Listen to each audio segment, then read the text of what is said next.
issues. I guess we'll find out when we get there. Well, speaking of speaking of magic and fantasy and things that are really gay, I'm I I'm doing a review for a game that I haven't actually finished yet, but I've played enough of it that I'm like, you know what, it's fine because this is like a 40 plus hour game, and I'm I don't know, maybe halfway through. I'm far enough in that I can review it, and that is Dragon Age: The Veilguard. I talked about it a little bit before, Ooh, but I'm like, okay, now I can actually talk about it. This is a very divisive entry in the series, and I will be honest, it does have some problems, but and I'm saying this because sometimes I take these reviews that I do and I clip them. I clip them from the finished episode and upload them separately on YouTube as standalone reviews. And so okay. for the standalone review of this game that will definitely be clipped later, if you are coming here to this hoping to hear me bash on the game for being woke or whatever and shit like that, or to have any bigoted takes, you're barking up the wrong tree, because that's not what we do around here. In fact, I think No, definitely complaints in not. particular those complaints in particular are stupid and from a bad faith place, just Neanderthal brained nonsense. Eps. Um, Fucking cavemen. right. So, yeah.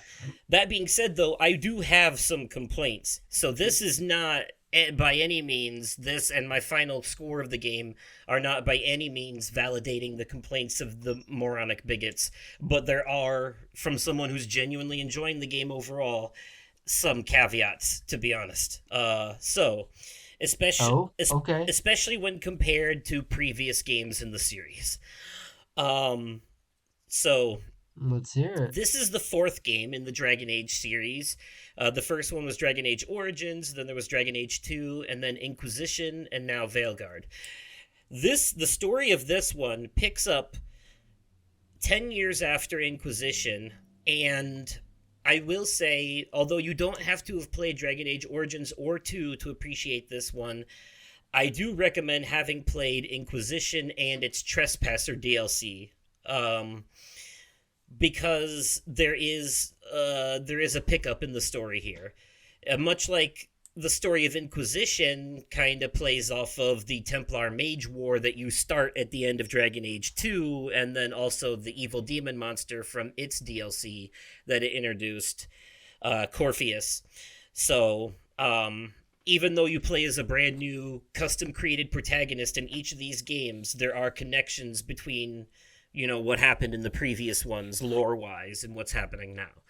And that's the case here too. So it's going to be hard to dance around spoilers for Inquisition here, but all I will say is one of your party members in Inquisition ends up betraying you by the end of that game, and revealing themselves to actually be like an ancient elven god known as the Dreadwolf.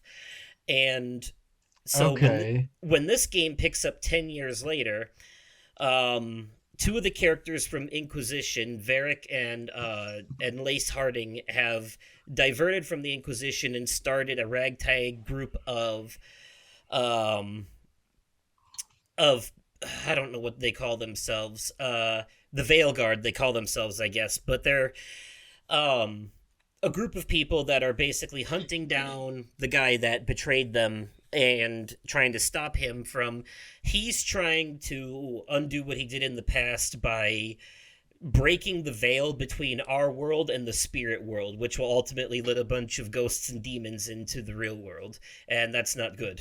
so Okay. um No, definitely not.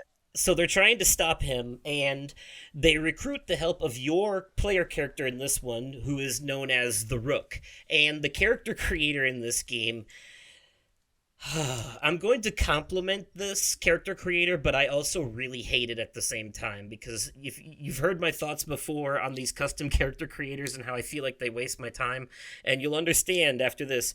This is the most intricate, detailed character creator I've ever seen in a video game. Everything from down like to the shape of your eyebrows, which is something I've directly bitched about not caring about. Right. You know, Customer characterization. like you can change your your your waist size, your muscle mass, your chest size, bulge size, eye shape, nose shape, color, everything. There's every color under the rainbow for your hair, for your eyes. You can make yourself as tall or short as you want to be, and then of course there's the typical Dragon Age because this is a medieval fantasy style game. Um, you get to choose between being a human, elf, dwarf, or Kunari, and Hmm. then also your class, which is warrior, rogue, or mage. And of course, in typical Dragon Age lore, if you're a dwarf, you can't be a mage because dwarves can't learn magic. It's just not in their blood. Right. Mages are born, not learned in the Dragon Age universe. Like you're either born a mage or you're not. Yeah. So, um, so yeah, so you could be so I'm a human warrior, which is usually what I default to in these games, and I shit you not, I spent 2 hours in the character creator painstakingly going through every detail to make this character look just like me. um Okay. yeah, and then later I had to go in and fix it because I was like, I think I might have made the hips a little too wide and the belly a little too big. He looks kind of clumsy running around the environment. I might need to shrink both of those down a little bit. um, I was like, I don't know if the gameplay just feels clunky or if I'm being subconscious. um, or I'm Fair not enough. not subconscious, self conscious. And it's funny because like I love how much the character I made does look like me. I've sent you a picture, so you know it. Like Yeah. he looks just like me, doesn't he? Um, Yeah, he does. Blue hair and everything. I said, didn't you make it your profile picture on Facebook? Yes, I did. But in a way, I like that, but it's also a little bit to the game's detriment too, because unless you design your character to look like they fit into this setting, they will not look like they fit in this setting. My character does not look like he fits in this setting, and it takes me out of it a little bit because I made him look like me. And in previous games, I would usually just go with the default design because I didn't give that much of a shit. But here, I was like, I didn't like any of the default designs, so I made him me. And part of the problem is they have this new weird art style that's almost kind of Fortnite-y that it's a little off-putting for this type of game. Everything looks smooth and shiny, like everyone is made of like not really. I don't want to say made of clay, but they definitely have this like. There's definitely this like aesthetic to it. Like everything is just way too. It's like everything is like smeared in a thin layer of Teflon or some shit. Um, or like someone put Vaseline over the camera lens. It's just Ah, it's just weirdly, yeah. I don't know how else to explain it. There's just a certain aesthetic to it, and it's odd. This is probably the most cartoony looking Dragon Age game that they've ever done. And really? I think part of the reason is because originally it was intended to be a live service multiplayer game like Fortnite, and they eventually ditched that idea and made it a single player game. Thank God. But some of the That leftover would have been a huge mistake. right. Well, and some of the leftovers of that are still there. And what you get out of this overall is whereas the older Dragon Age games like Origins and Dragon Age 2 felt more like gritty dark fantasy stuff and the Darkspawn looked like orcs from Lord of the Rings and shit like that, and you were fighting Okay. classic monsters, dragons and what have you. This game, granted, of course, it has been like several decades since the first game, both in real life and in the game's lore. Um, so this game feels more like high fantasy, like Lord of the Rings. So like the older Dragon Age games are more, I would say, dark fantasy, like Game of Thrones, more gritty, Hmm. more morbid, more dark and violent. This one feels a lot more high fantasy, like Lord of the Rings, but maybe even more whimsical than that. Hey everybody, future editing Oversoul here again. Just want to add real quick that in some context of Dragon Age lore, it does kind of make sense that things would shift as much as they did because, society evolves, right? We have cars now, we don't use horses and buggies anymore, so it makes sense that after so much time has passed, society would evolve in this world too. So, even though they're still in a fantasy setting, now they have some semblance of science and technology and stuff like that, but their science and technology is mixed with magic. So what you have is like floating cities and shit. So it's still fantasy. It's just more high fantasy now rather than like the gritty dark fantasy we're used to. And back then in the Dragon Age series, like, they had slavery and racism.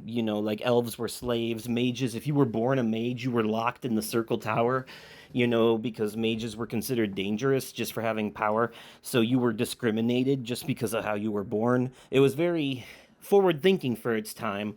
And throughout the series, you actively play a role in putting an end to these types of atrocities in the world and making the world of, Ferelden and Tevinter and all these other places and Kirkwall, a more, mage friendly, forward thinking world, which does end up having its downsides when the huge mage versus Templar war starts in Dragon Age Inquisition, but still. um those are due to the actions those are due to the actions of one particular radical mage who took things a bit too far. But anyways, so yeah, it stands to reason that, much like real life, things would change over time. And like I remember in Dragon Age Origins, because Ferelden is basically the Dragon Age version of Scandinavia, everyone was white, or gray. That was about it. Those were the only skin colors you had. But now you have characters that are black and Asian and all kinds of stuff. And it makes sense. And there's like mixed races too. I'm pretty sure like Kunari and elves have had kids together by this point and stuff like that. So that's why you get these, new weird looking Kunari. Um, but it makes sense because that's just the natural progression of things. And, that's kind of how it should be. 50 years later, we've made some progress, right? So it makes sense. Or at least that's my excuse for it. I mean, there's still a lot of dark shit going on here. The Darkspawn are here, but like they look like cartoon characters. They used to look like the orcs from Lord of the Rings, and had that same level of grit. Now they're like, I don't know, their faces are basically just like skulls with red eyes, and I do think that part of it is because the veil between our world and the spirit world has been torn open, and I think it's because demons are merging with other creatures. So I think that's why. I think there is an in-universe explanation for it. In fact, in this game, when you make your character, you can choose the faction that they're a part of, whether they were a Grey Warden, an Antivan Crow, a Blood Dragon, and it explains all of them. But for those who've Hmm. played the previous games, know that Grey Wardens, and you play a Grey Warden in Dragon Age Origins, they are the this race of warriors that they drink darkspawn blood, and if they survive, they become a Grey Warden, and they're able to sense darkspawn and do extra damage against them. And Grey Wardens are the ones who stop what's known as a blight, which is when the darkspawn show up and try to take over the land. So, and they're led by an archdemon, which is a giant dragon creature. So Okay. I made my character a Grey Warden in this game, so there's certain parts where there is a blight happening too, because there's Darkspawn running around on top of it all, and he mentions a few times that this is not like an average blight like he's seen before. This is something different. So there might be some kind of story. I do like that depending on what faction you choose, what gender your character is, or non-binary, and stuff like that, and your character class and race, it changes just like in every other game how the other characters around you respond to you, and even changes mild pieces of dialogue and lore information that you get.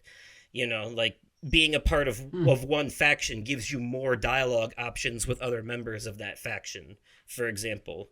You know, Um, Mm-hmm. and much like the other Dragon Age and Mass Effect games, this is a dialogue heavy game where you choose dialogue choices that change the story, and you can romance literally any party member, regardless of your race, gender, whatever, in this game. It's a free for all this time around. Nice. Inquisition was a little more tightened up. Inquisition had some characters that would only romance one gender or the other.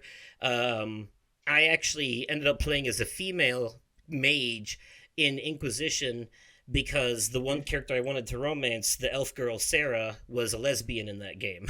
So, um, Okay. but in this one, everyone is romanceable, regardless of who or what they are.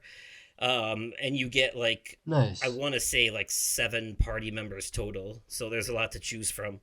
Um, so yeah, but like I said, seeing all these characters like these elves and dwarves and these assassins and all that talk about like war and the darkspawn, all that, and then my character comes in with his blue hair and his funny looking nose and talking about, hey guys, troddly dee, it just takes me out of it a little bit. It also probably doesn't help that I usually choose the sarcastic or joking dialogue options, which makes him sound like a smarmy asshole. But yeah, it just gives weird faces. Another thing though that does kind of take me out of it though is because my character, like I said, he doesn't feel like he fits here. He feels like someone from the real world who got sucked into this world and had to adapt to it. You know what I mean? Um, Jesus. like Okay. one of those stories. But he's not the only one. There are other characters here too. A lot of the characters in this, they do feel like they fit, but there's also some that kind of feel less like they belong in this world and more like they're cosplaying in this world. And Okay. it's got sitcom vibes sometimes. Some of the dialogue is kind of cringe, and I swear to God, um, like there are times where I'm literally expecting a character to turn and look at the camera and be like, "Well, that just happened," and the music goes, ba da ba ba da ba boop. Like I'm just like I'm expecting it, um, because it gives off that vibe. Sometimes it gets really corny a little bit, but and it's just especially when you compare it to like in Dragon Age Origins, they are all talking this like proper old English shit, like my lord, prithee you give me your time, there are darkspawn coming from the north, all that. And then in this game it's like, yo bitch, what's up, how's it hanging? It's not that bad, but it like the difference feels that disconnected overall. um but I am enjoying a lot of this game though. I enjoy the real-time combat and the different abilities that you get for your characters. I do wish it had an auto level up for the skill trees because I really don't like putting that much time into it, but it's nice that I can customize it the way that I want. I like a lot of the characters in it, I like where the story's going. I'm having fun with it. There's just a few caveats overall, and the way equipment is handled in this one, it's got that like weird like Diablo Assassin's Creed loot system with the squares that you put your shit in, and it you know Hmm. but what I do like is that at your home base you can adjust it so that if you don't like what a piece of armor looks like, because you always want to try to have the best armor and weapons equipped, but sometimes that shit's ugly, so you can actually do this thing in this game where you can have the best stuff equipped but then make it look like something else. You can have it look like something else. So I just have all of my armor looking like the pre-order armor that I got, the Blood Dragon armor. Hmm. But I have other stuff equipped. It's called Transmogrify. It's a feature they started adding in RPG games like this, where you can equip the best armor, and if it's ugly, you can just make it look like another armor. You can just kind of hide its ugliness by changing its appearance. So that Interesting. so yeah, that's a feature that I appreciate. I genuinely think you would like this game. It's very newcomer friendly, but I also feel like you've played Inquisition, so I don't think I have. or you owned it or something. Um, No, never have. no? Okay. Have you ever played any Dragon I Age don't game? believe so. I don't believe so, no. Okay. Well, then this would be a good jumping in point for you because this game was designed to be um, open to newcomers. Now, for someone who's been with the series for a while, that does kind of have a bit of the Kingdom Hearts 3 problem where the game is holding your hand with exposition and lore dumping and all kinds of shit like that because, if you're new, you need a lot of that backstory. And for those of us that have already been through it, it's like, yeah, yeah, yeah. But, it's Yeah. fine. It only does that for like the first hour or two, and then after that, the game really opens up. You spend all your time. Your home base is this place called the Lighthouse that's in the Fade. The Fade is the spirit world. And then there's these mirrors that you use to travel to different areas of the world to go do quests and stuff.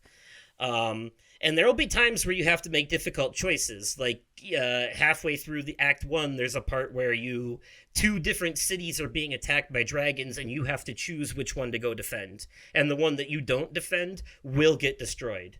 And Okay. when you go there again, it will be in ruins, and you have to you know, uh, reestablish all your checkpoints and shit, and it will affect your relationship with one of your party members because there's two different one from each of those places, and the one that you don't defend, that party member will get pissed at you and leave the party for a while. They'll come back later, but for a while they'll be unavailable, and they'll be what's known as hardened in the Dragon Age lore. Hardened means that a character, well, they become emotionally hardened, and and so they become less uh they become they build emotional walls, and they're less open about things, and uh they show less remorse for like killing people and shit like that. So um there's actually, in Dragon Age Origins, you can harden your party members Alistair and Liliana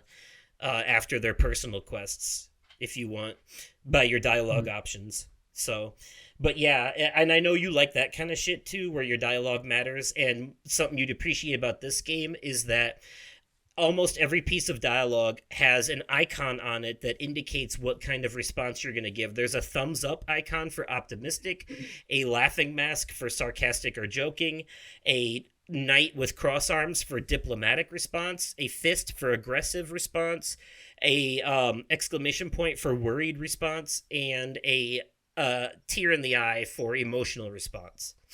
So, Hmm. and like I said, there are times where you have to make choices that will have a huge effect on the story going forward. And from what I've heard, this game has an ending similar to Mass Effect 2, where you have to really get to know all your party members, because at the end of the game, you're going to have to send them on different assignments for the final showdown, that if you send the wrong person to the wrong place, they could end up dead. Yeah. So, yeah, this is the kind of game where party members can end up dead and stay dead, kind of like an Until Dawn thing, except it's a full-fledged RPG. That's what BioWare games are. Is they're like a mixture of like Until Dawn style stuff, but also like Skyrim or something. So imagine playing Skyrim with Until Dawn style choices and party members that can die permanently. You know what I mean? Like that's what you're getting with Dragon Age. Makes sense. So, all that being said, as much as I am enjoying it, as much caveats as they are, it does feel like it is a far cry from its predecessors, but I'm still enjoying it overall. I'm going to give it a 7.5 out of 10, I think would be my rating for it. Um, yeah, because I don't think I can go high enough for an 8, but I think a 7 is being too harsh. So I'm going to give it a 7.5. I'll see what happens, or, how I feel by the time I finish it, but that's where I stand right now. Okay.